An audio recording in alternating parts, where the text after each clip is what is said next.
Is America the next Greece? Are we headed for a currency crisis that will shake our nation at its core?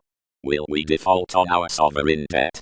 If there is one thing the crash of 2008 has taught us, it's that the global financial system is incredibly fragile, and it could collapse at any time. We should have addressed our problems back in 2008 by letting the big banks fail, and should have allowed for a complete restructuring of our monetary system from the ground up. Unfortunately, we did not, and since that time world debt levels have risen more than $30 trillion, and the too big to fails have gotten 37% larger. None of the problems have been fixed from the 2008 financial crisis, and our problems are now bigger than they have ever been before. There's no doubt our economy is headed for another recession, and we could quite possibly be headed for a currency crisis in the very near future.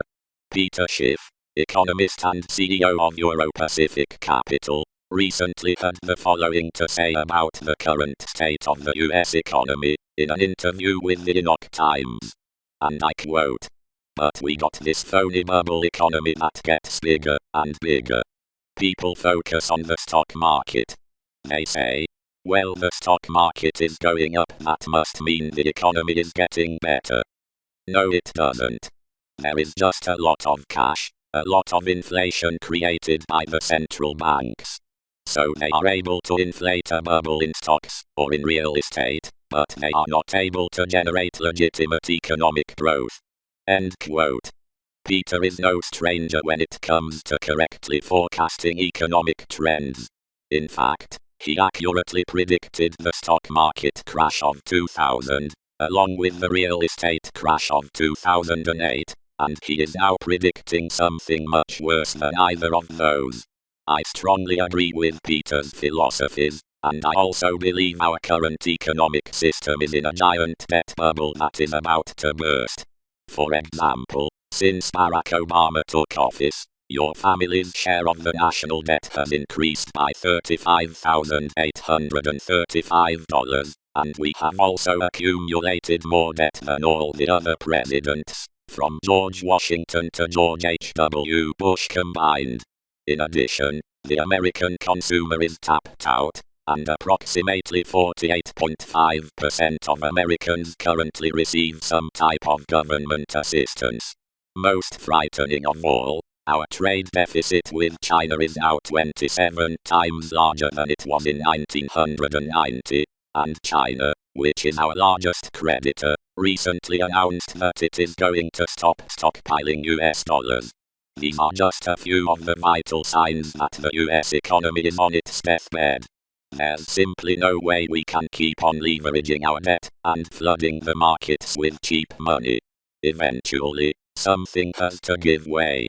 Peter believes that eventually interest rates will rise, forcing the US to default on its sovereign debt, or the Fed will simply print so much money and the dollar will lose so much value that we will be forced to devise a new monetary system.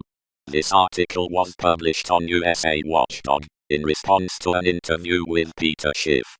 Here is an excerpt from the article.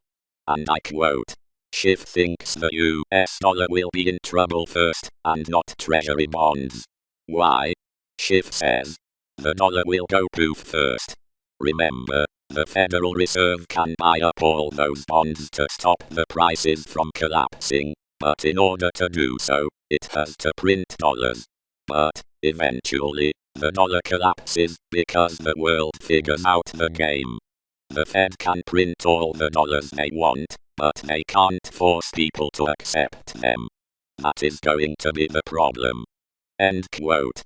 We have indeed flooded the global marketplace with an excess of dollars.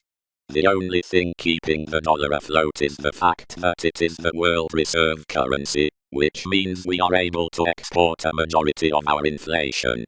If the dollar were to ever lose world reserve status, however, we would see it lose an incredible amount of value in a very short period of time, as all of those dollars kept in reserve by other nations would come washing back to US shores. It might not take a conglomerate of countries, either, especially if a large creditor like China decided to drop the dollar. Then we would be in for a real disaster. As Peter mentioned, once our creditors figure out the game we're playing, the game is over.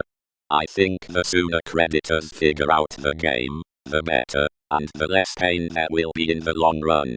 Sure, it will be painful, and we will slip back into recession, or possibly a depression, but the longer we wait, the worse things will be when it all unfolds. Either way, things can't continue on the way they are, and sooner or later our government will be forced to admit to its creditors that it can't pay them back.